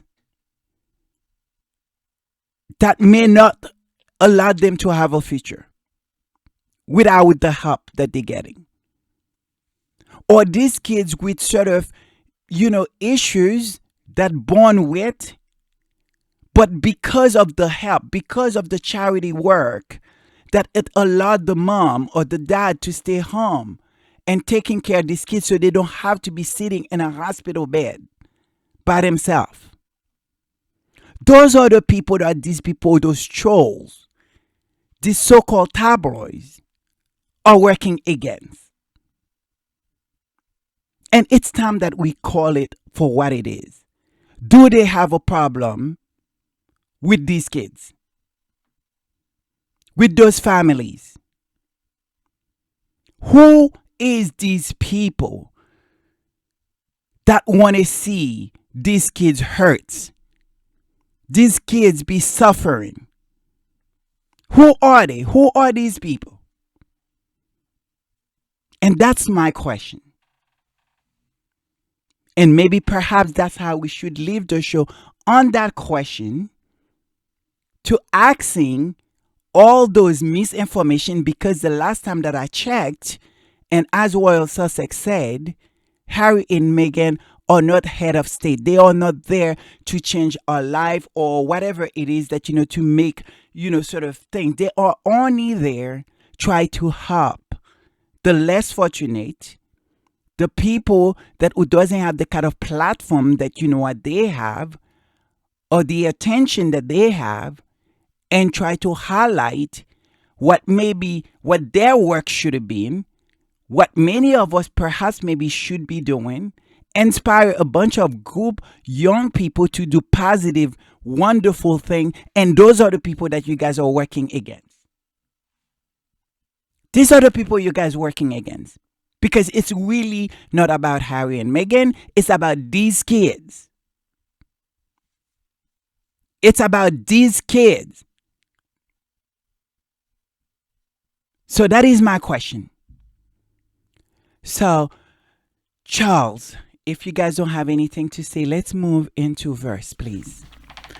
Sure. I have two. And one is actually quite interesting. It's different from the verses I usually use. It's a psalm. It's Psalm 52, 2 through 5. But it's really something. It's almost like you can hear it in lyrics to music these days. It almost would be just as good.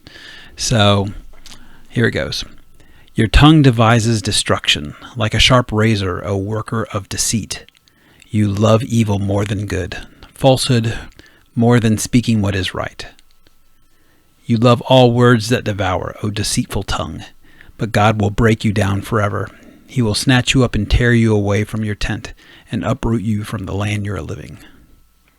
Which I was like, wow, like that is intense. And then Ephesians, which I think is a much more appropriate one to end on.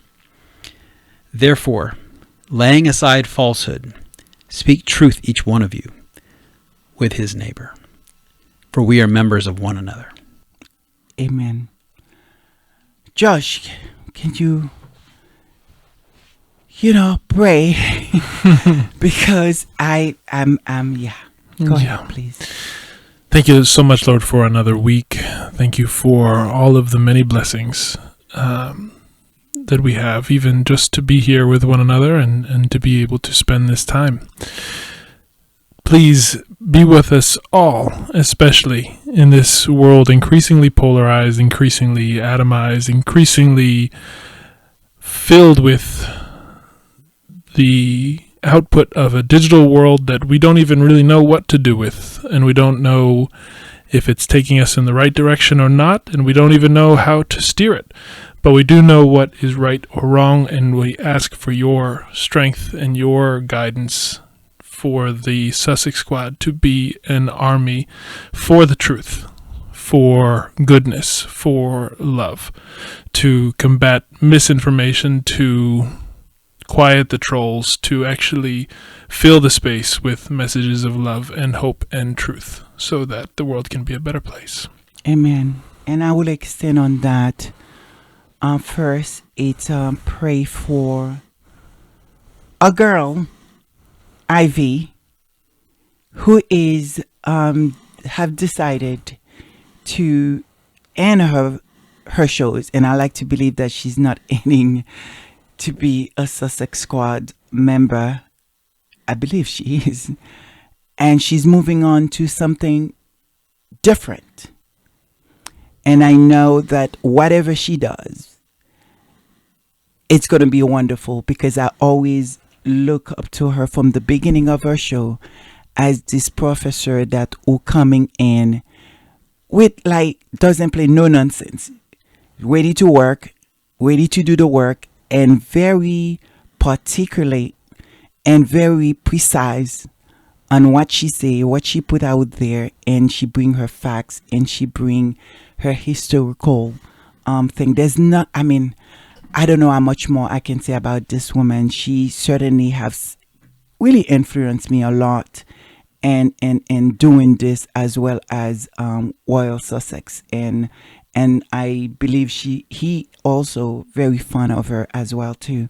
So we wanted to thank you, Ivy, for all your hard work. It's not goodbye, obviously. It's, why am I getting emotional? We see you later.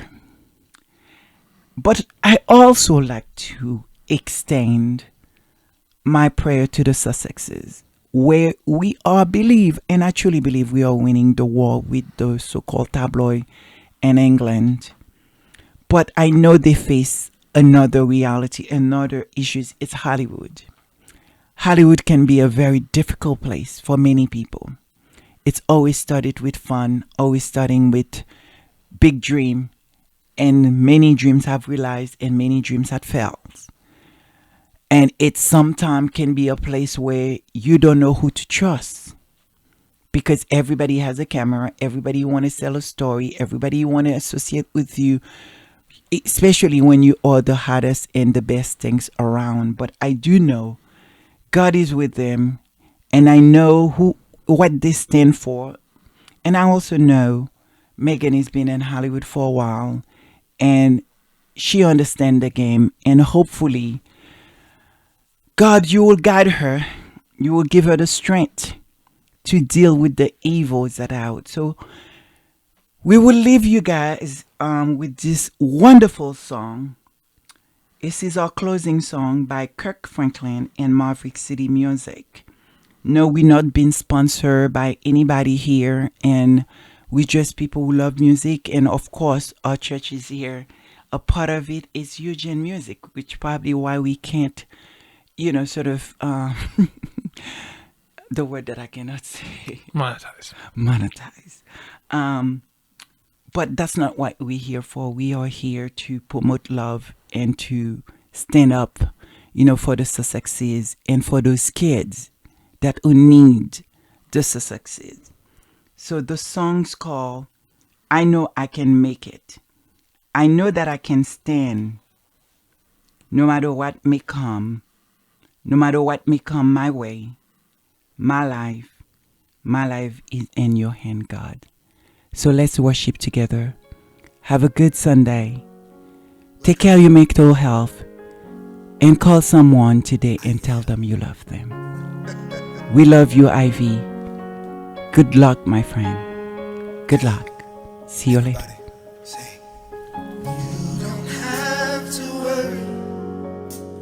And don't you be afraid. Joy comes in the morning. Troubles, they don't last always.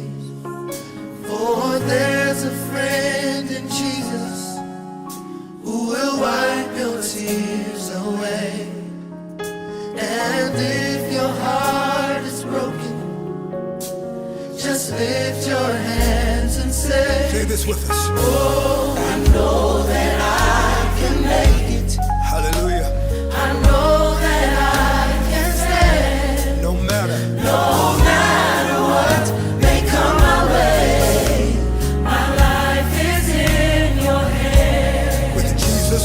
With Jesus I can take it. With him I know.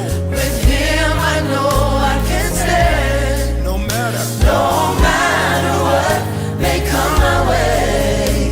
My life is in your hands. So when you're testing trials, So when your tests and trials, they seem to get you down. they seem to get you down. All your friends and loved ones And all your friends and loved ones are nowhere to be found. are nowhere to be found. Remember, Remember there's a friend in Jesus and he makes a promise. who will wipe your tears away. Any broken hearts in the room, And if your heart is broken, lift that heart up to the Father and say, just lift your hands and say, yes. Oh, I know that